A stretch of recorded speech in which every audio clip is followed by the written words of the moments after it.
Mga ka-DIY, ang ating power consumption ngayon ay 141 watts. So ngayon ay tanghali, 2 p.m.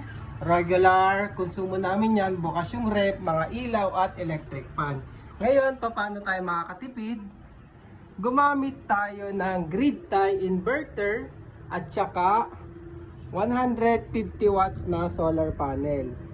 So ayun, yung nasa malayo, 150 watts yan mga ka-DIY. I-turn on natin ang ating grid tie inverter. So ito yung nabili ko, 150 watts, ay 180 watts grid tie inverter to mga ka-DIY. Yung ating solar panel ay papasok dyan. So buhayin natin. At ito, makikita natin kung ilang watts yung kanyang output. So ayan, tumataas yan unti-unti, makikita nyo.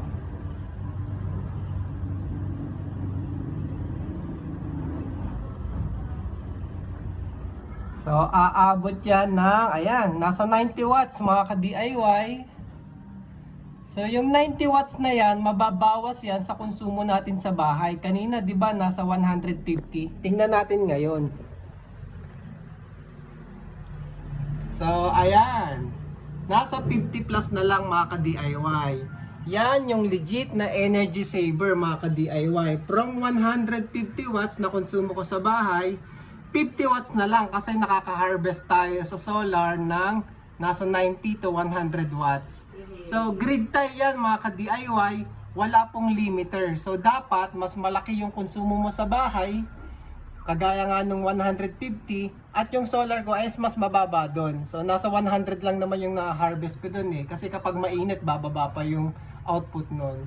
So bawal lumagpas mga ka-DIY, di ba? At least nakakatipid ako ng 100 watt mga ka-DIY.